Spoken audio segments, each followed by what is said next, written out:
Break ನಂತರ ನಮ್ಮ ಬೆಂಗಳೂರಿಗೆ ಸ್ವಾಗತ. ಅಕ್ಟೋಬರ್ 1ರಂದು ಬೆಂಗಳೂರಿನ ಟೆಲಿಕಾಂ ನೌಕರರ ಗೃಹ ನಿರ್ಮಾಣ ಸಹಕಾರ ಸಂಘದ ಕಚೇರಿ ಮೇಲೆ ಆದಾಯ ತೆರಿಗೆ ಇಲಾಖಾ ಅಧಿಕಾರಿಗಳು ರೇಡ್ ಮಾಡಿದ್ರು. ಸಂಘದ ಮೇಲಿದ್ದದ್ದು ತೆರಿಗೆ ವಂಚನೆ ಆರೋಪ. ಈ ಕುರಿತ ಒಂದು ಡೀಟೇಲ್ ರಿಪೋರ್ಟ್ ಇಲ್ಲಿದೆ, ನೋಡೋಣ ಬನ್ನಿ.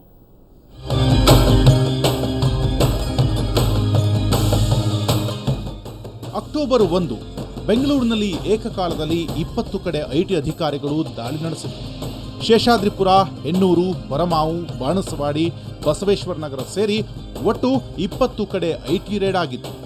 ಗೃಹ ನಿರ್ಮಾಣ ಸಹಕಾರ ಸಂಘದ ಅಧ್ಯಕ್ಷ ಬಾಬು, ಲ್ಯಾಂಡ್ ಡೆವಲಪರ್ಸ್ ಆಂಜನೇಯಲು ಸೇರಿದಂತೆ ಸಂಘದ ಎಲ್ಲಾ ಪದಾಧಿಕಾರಿಗಳ ನಿವಾಸಗಳ ಮೇಲೂ ದಾಳಿ ನಡೆಸಿ ದಾಖಲೆಯನ್ನು ಪರಿಶೀಲಿಸಿತು. ಈ ದಾಳಿಗೆ ಕಾರಣ ಟೆಲಿಕಾಂ ನೌಕರರ ಗೃಹ ನಿರ್ಮಾಣ ಸಹಕಾರ ಸಂಘದಲ್ಲಿ ನಡೆದಿರುವ ಅವ್ಯವಹಾರ. ಈ ಅವ್ಯವಹಾರದ ಕಥೆ ಇಂಟ್ರೆಸ್ಟಿಂಗ್ ಆಗಿದೆ. ಸಂಘದ ಹಣ ರಿಯಲ್ ಎಸ್ಟೇಟ್ ವ್ಯವಹಾರದಲ್ಲಿ ಬಳಕೆಯಾಗ್ತಿದೆ. ಇದು ಬ್ಲ್ಯಾಕ್ ಮನಿ ಅನ್ನೋದು ವಿಶೇಷ. ಟೆಲಿಕಾಂ ಹೌಸಿಂಗ್ ಸೊಸೈಟಿ ಗೃಹ ನಿರ್ಮಾಣಕ್ಕಾಗಿ ರಾಸಾಶ್ರೀ ಡೆವಲಪರ್ಸ್ ಸೇರಿದಂತೆ ಹಲವರಿಗೆ ಜಮೀನು ಖರೀದಿಗಾಗಿ ಕೋಟಿ ಹಣ ಕೊಟ್ಟಿದೆ. ಆದರೆ ಇದಕ್ಕೆ ಲೆಕ್ಕ ಬುಕ್ಕ ಒಂದೂ ಸರಿಯಾಗಿಲ್ಲ. ಬದಲಿಗೆ ಸರ್ಕಾರಕ್ಕೆ 10 ಕೋಟಿ ತೆರಿಗೆ ವಂಚಿಸಲಾಗಿದೆ. ಈ ಮಧ್ಯೆ ಬಳಕೆಯಾಗಿರುವುದು ಕಪ್ಪು ಹಣ.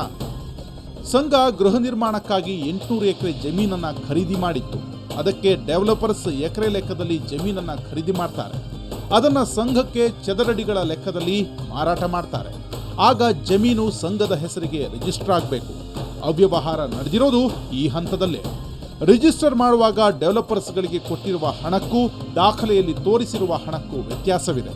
ಇದರಿಂದಾಗಿ ಸರ್ಕಾರಕ್ಕೆ 80 ಕೋಟಿಗೂ ಹೆಚ್ಚು ನಷ್ಟವಾಗಿದೆ.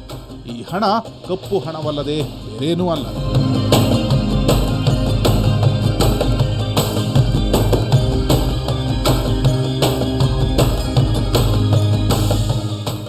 ಈ ಮಿಸ್ಸಿಂಗ್ ಲೆಕ್ಕಾಚಾರ ಒಟ್ಟಾರೆ 800 ಎಕರೆ ಜಾಗದ್ದಲ್ಲ.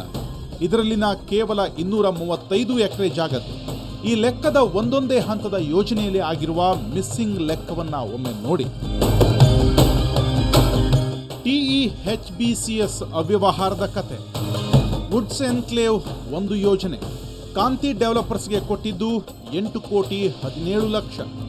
ಒಪ್ಪಂದದಲ್ಲಿ ತೋರಿಸಿದ್ದು 3 ಕೋಟಿ 60 ಲಕ್ಷ. ಮಿಸ್ ಆಗಿದ್ದು 5 ಕೋಟಿ 11 ಲಕ್ಷ.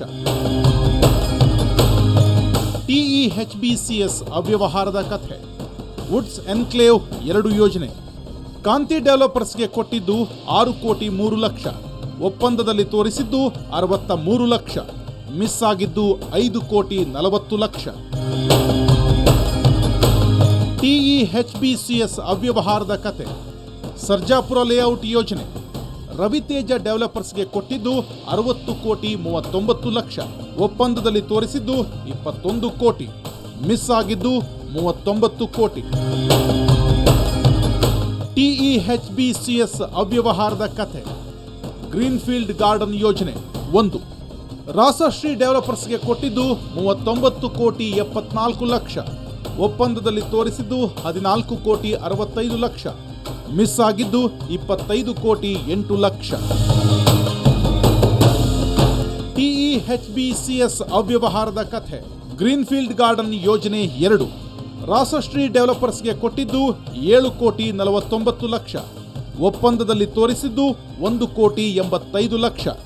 ಮಿಸ್ ಆಗಿದ್ದು 5 ಕೋಟಿ 64 ಲಕ್ಷ. ಇದು ಬ್ಲ್ಯಾಕ್ ಮನಿನ, ಬೇರೆ ಯಾವುದಾದ್ರೂ ಹಣವ? ತನಿಖೆಯನ್ನ ಪಕ್ಕಕ್ಕಿಟ್ಟು ನೋಡೋದಾದ್ರೆ ಇಲ್ಲಿ ಡೆವಲಪರ್ಸ್ ಮತ್ತು ಟೆಲಿಕಾಂ ಗೃಹ ನಿರ್ಮಾಣ ಸಹಕಾರ ಸಂಘಗಳೆರಡೂ ಮುದ್ರಾಂಕ ಶುಲ್ಕ ಪಾವತಿಯ ವೇಳೆ ಮೋಸ ಎಸಗಿವೆ ಅನ್ನೋದು ಕಣ್ಣಿಗೆ ಕಾಣೋ ಸತ್ಯ. ಸರ್ಕಾರ ಈಗ ಮನಸ್ಸು ಮಾಡಿದ್ರೂ ಇವರಿಂದ ಮಿನಿಮಮ್ 8 ಕೋಟಿ ವಸೂಲಿ ಮಾಡಬಹುದು. 10 ಪಟ್ಟು ದಂಡ ಹಾಕೋಕ್ಕೂ ಅವಕಾಶ ಇದೆ. ಹಾಗಾದ್ರೆ 80 ಕೋಟಿ ವಸೂಲಿ ಮಾಡೋ ಅಧಿಕಾರ ಸರ್ಕಾರಕ್ಕಿದೆ.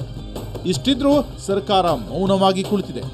ಸರ್ಕಾರದ ಬೊಕ್ಕಸ ತುಂಬಿಸೋಕೆ ಪರದಾಡ್ತಿರೋ ಸಿದ್ದರಾಮಯ್ಯನವರು ಇತ್ತ ಕಡೆ ಒಂದು ಚೂರು ಗಮನ ಹರಿಸಿದ್ರೆ ಸಾಕು, 100 ಕೋಟಿ ಸಿಗುತ್ತೆ. ಇಷ್ಟೇ ಅಲ್ಲ, ಈ ರೀತಿಯ ಇನ್ನಿತರ ಸಂಘಗಳ ಇಡೀ ವ್ಯವಹಾರವನ್ನ ಒಂದ್ಸಲ ತನಿಖೆ ಮಾಡಿಸಿದ್ರೆ ಇನ್ನೆಷ್ಟು ಅವ್ಯವಹಾರಗಳು ಮೇಲೆದ್ದು ಬರ್ತವೋ. ಸಿದ್ದರಾಮಯ್ಯನವರೇ, ಸ್ವಲ್ಪ ನೋಡ್ತೀರಾ? ಮಹಂತೇಶ್, ಸುವರ್ಣ ನ್ಯೂಸ್.